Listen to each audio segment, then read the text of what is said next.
Good morning, all of you. You all are welcome in the e-learning classes of the Sacred Heart School. Today, in this video, we will discuss about the basic classifications of the elements. For class 11th, this chapter is very important because by this chapter you will learn how the elements can be classified in different groups.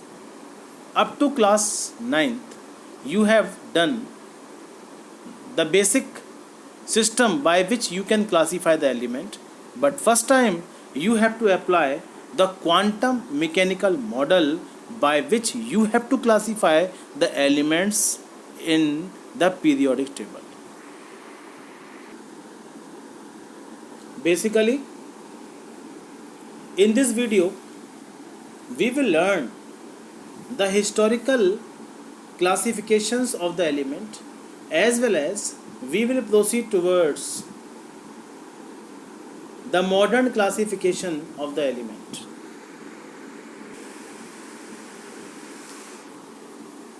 Now we are going to start the chapter, that is the classification of elements and the periodicity in the properties.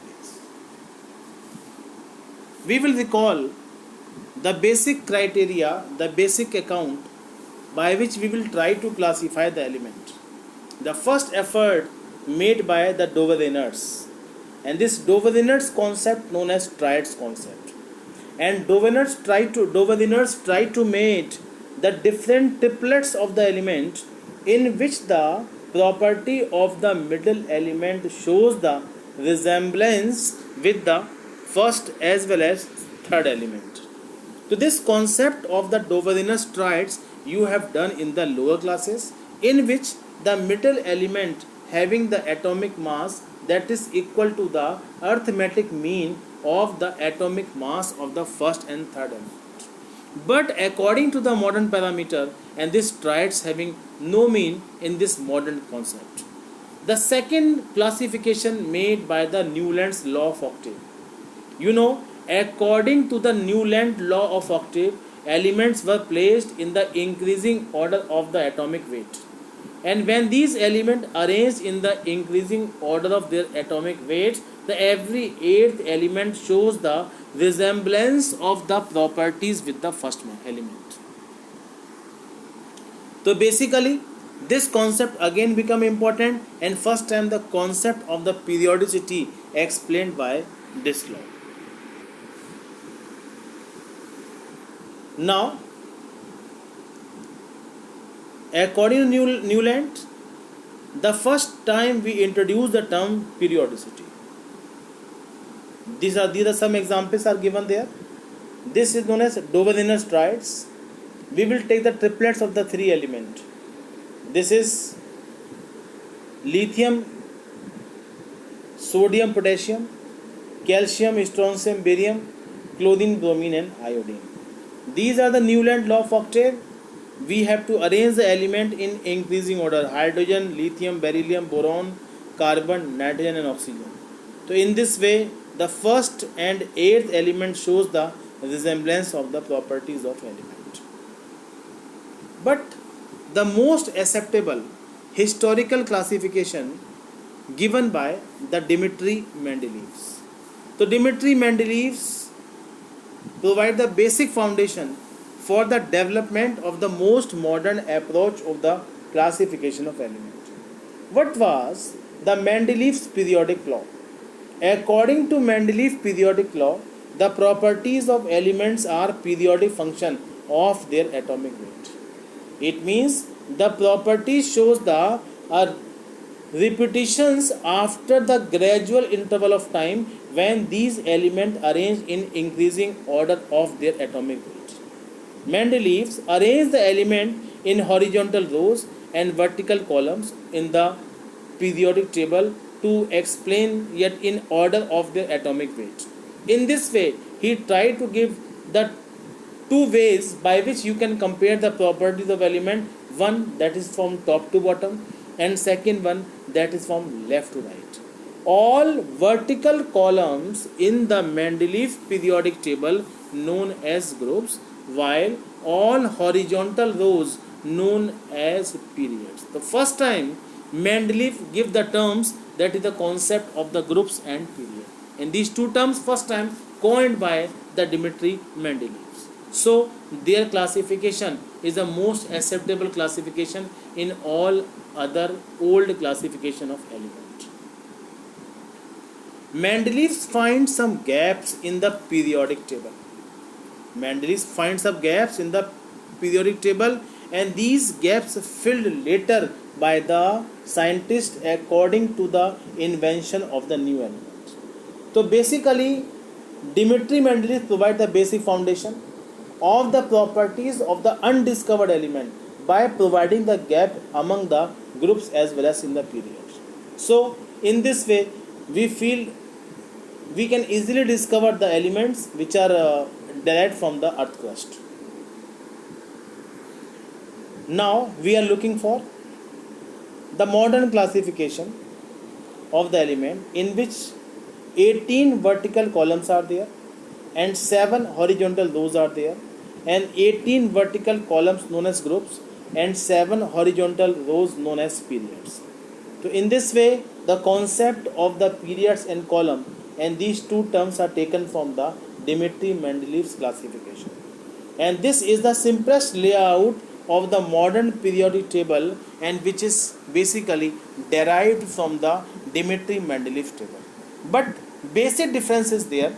In this modern table, we provide the atomic number as a basic foundation to classify the elements, while in the Dmitry Mendeleev table, and we have taken the atomic weight as a basic foundation to classify the elements.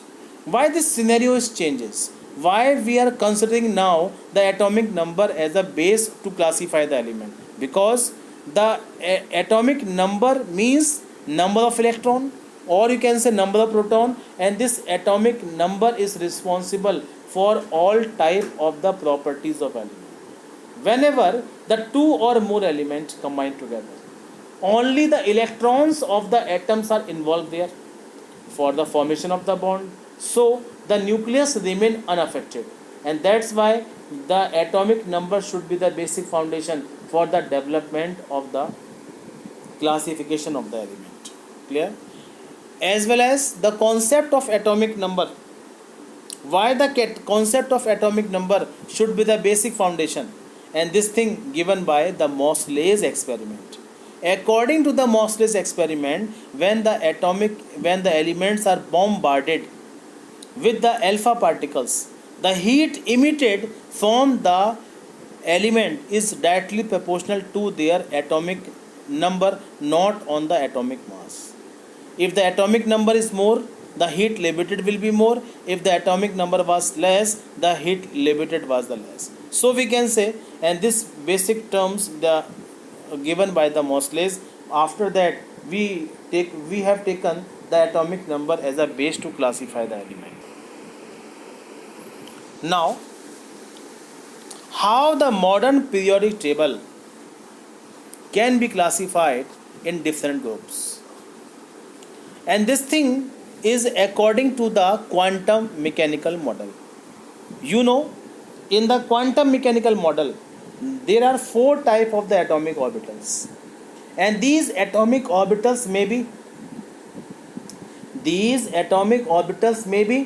the s orbital, maybe the p orbital, maybe the d orbital, and maybe the f orbital.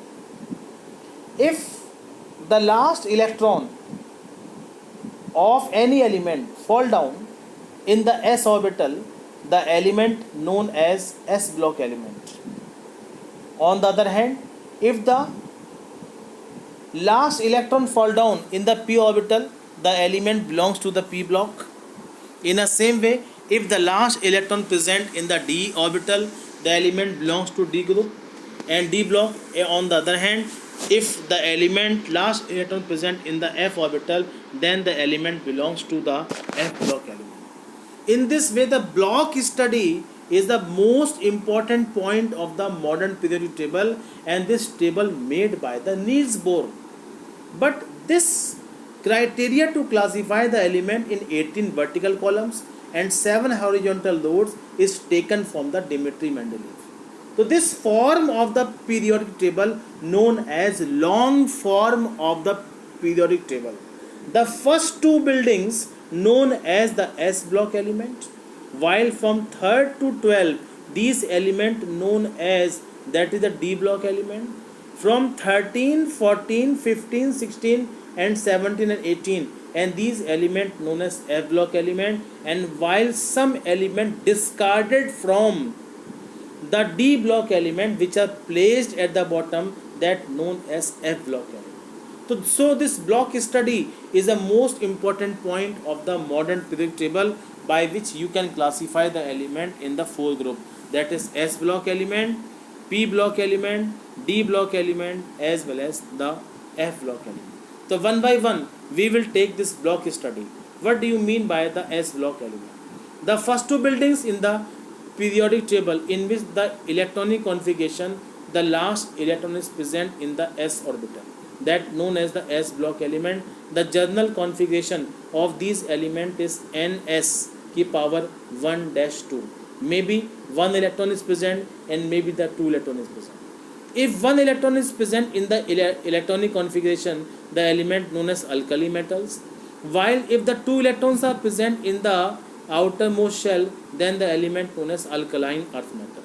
Majority of these elements are the metals with the low ionization enthalpy, and these elements shows the metallic character. It means they have a tendency to lose electron as we move from top to bottom, and this tendency keeps on increasing. Reason behind, the atomic size of the element increases as we move from top to bottom in a group, and that's why the metallic property also increases in the S block element.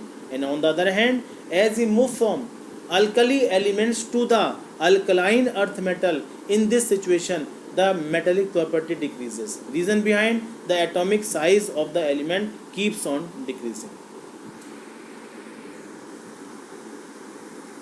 Second part known as that is the P block element. In the modern periodic table, the element from group 3rd to 12 collectively known as the P block element. The general electronic configuration of these elements is ns2, np126. It means the last electron is present in the p orbital, or you can say in such elements the progressive filling of the p orbitals take place.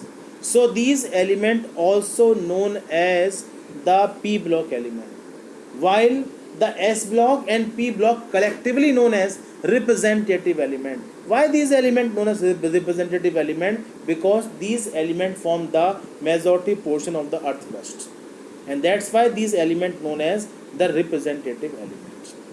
In all these elements, the inner core is highly stable. This is due to the ns2 np6 configuration, and the filling of the outermost shell takes place.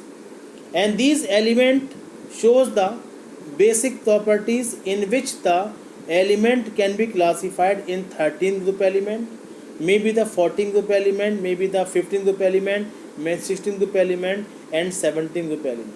Out of all these, the 17 group element known as halogen and the 16 group element known as the chalcogens, means ore forming element. So this is the very important block of the periodic table, and all these elements form the variety of the compounds like as carbonates, sulfates, halides, oxides, bromides and silicates, maybe the carbonates and maybe some other. So majority of the element and majority of the compounds belongs from the S block or maybe the P block. That's why their compounds known as representative elements. In this element, in this P block, all type of the element are present there, which may be metals, which may be non-metal, which may be metalloids, and which may be the inert group element. So this classification, this block is very important for us. Okay, as we move from top to bottom, you will find the trends of the properties, and these trends you have to explain by taking the examples of the electronegativity, by taking the examples of the ionization enthalpy, by taking the examples of the atomic radius, by taking the examples of the electron gain enthalpy. And these topics, these terms we will explain later after completing the block study of the element. The next group element known as the d block element. D block element, the general electronic configuration is n-1d 1 to 10 ns1-2. So in this way the progressive filling of the d orbital take place, and that's why all these elements known as the d block element. Basically all these elements are the coinage metal because these are malleable and ductile. Shows the malleability and ductility in the property. So majority of the element of the d blocks are the coinage metal. These elements known for the great catalytic property. All the catalysts, majority of the catalysts, not all, majority of the catalysts belongs to the d block element.